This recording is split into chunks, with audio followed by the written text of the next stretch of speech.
You've probably heard the whispers already. A mission that Ukraine has been preparing for over 3 years just came to light, and it reaches all the way back to one of the darkest chapters of this war, the massacre at Bucha. Those responsible, known around the world as the Butchers of Bucha, believed that they could vanish deep inside Russia. Nearly 6,500 kilometers from the Ukrainian border, they thought they were untouchable. They were wrong. Ukraine's intelligence service carried out a strike so daring, so precise that even Moscow couldn't hide its panic. Explosives ripped through a Russian National Guard unit near Khabarovsk, the very same unit linked to the slaughter of civilians in 2022. And here's where America comes in. Ukraine's ability to reach that far, to operate with that level of sophistication, it's no accident. It's the result of years of U.S. training, intelligence sharing, and the kind of military partnership that keeps Vladimir Putin up at night. This wasn't just a Ukrainian victory. It was a warning delivered with American strength behind it. So, let's break down exactly what went down. According to multiple reports, Ukraine's security service tracked the movements of a Russian National Guard unit stationed near Khabarovsk, in Russia's far east. That's not just far away. We're talking 6,500 kilometers from Kiev. For perspective, that's like striking a target in Alaska while standing in New York. It's a reach that almost no one believed Ukraine had in its arsenal. But this wasn't a random hit. This was personal. The unit targeted wasn't just another cog in Moscow's war machine. It was directly linked to Bucha. Back in 2022, the world watched in horror as evidence poured out of Ukraine.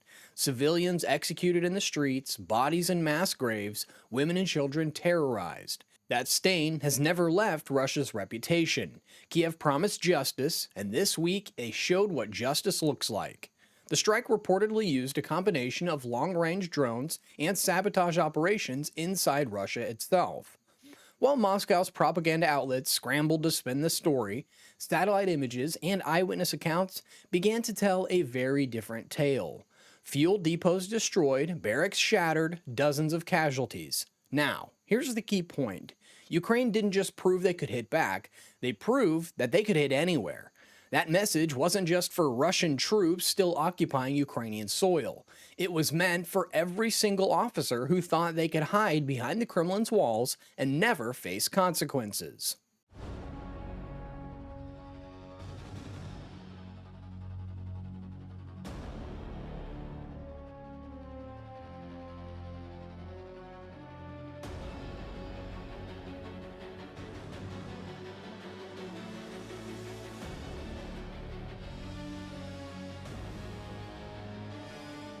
So why does that matter for the United States? Because what Ukraine just pulled off isn't about a battlefield thousands of miles away. It's about the kind of world we're stepping into. A world where American allies are showing that they can deliver justice with precision and strength that mirrors their own doctrine. Think about it. For decades, the U.S. military has set the gold standard in long-range strikes, intelligence operations, and holding war criminals accountable. From taking out Osama bin Laden in Pakistan to eliminating Qasem Soleimani in Baghdad, America has proven that distance doesn't equal safety. Ukraine's strike echoes that same playbook, and that's no accident. It's happening because of U.S. support, U.S. training, and U.S. technology that's helping turn Ukraine from a victim into a force that can project power deep into enemy territory. This matters politically, too. At a moment when Washington is debating what America's role in the world should look like, Ukraine just made a case for us. When we stand shoulder to shoulder with allies who are serious about fighting tyranny, the results speak for themselves. It's not endless wars, it's strategic victories that make aggressors think twice. Ukraine staging a major attack on Russia. Incredible video coming in, capturing the large-scale special operation. Ukrainian drones and missiles targeting 4 Russian military airfields across the country, destroying some of its nuclear-capable bomber fleet on the ground. Overnight, Russia attacking Ukraine with 479 drones and missiles, marking one of, if not the largest overnight aerial attack of the war. This comes as leaders from Russia and Ukraine are expected to return to the table for a second round of peace talks tomorrow. President Zelensky confirming today that Ukraine will be at the talks in Istanbul on Monday, laying out in a statement his position ahead of that meeting. And here's the part the Kremlin hates the most. The US isn't just backing Ukraine with words. Our fingerprints are on the systems, the logistics, and the doctrine that made this operation possible. Which means every Russian commander watching this unfold knows exactly who's standing behind Kiev. Now, let's talk about what this means for Moscow. Because make no mistake, the Kremlin, it is rattled. Russia spent years telling its people that the homeland was untouchable, that its enemies could never reach that far inside the borders. And yet here we are with military units 6,000 kilometers getting wiped out in their own barracks. That's not a battlefield problem, it's a credibility problem. If Putin can't protect his own troops at home, how is he supposed to convince the world that he's winning in Ukraine? It's the kind of blow that doesn't just hit soldiers, it hits morale, politics, and Russia's standing on the global stage. And the ripple effects don't stop at Russia's borders. Countries in Europe are watching closely. Nations like Poland and the Baltics see this as proof that Ukraine is more than capable of defending itself and projecting strength outward. China and Iran, they're watching too, asking themselves whether U.S. allies everywhere might start flexing muscles in ways that complicate their own ambitions. On Ukraine, Mr. President, are you planning to send more weapons to Ukraine? We're going to send some more weapons. We have to. They have to be able to defend themselves. They're getting hit very hard now. They're getting hit very hard. We're going to have to send more weapons. Yeah, defensive weapons primarily, but they're getting hit very, very hard. So many people are dying in that mess. Here's the thing. The global conversation isn't about whether Ukraine will survive anymore. It's about how far Kiev is willing to go to hold aggressors accountable. And that flips the script entirely.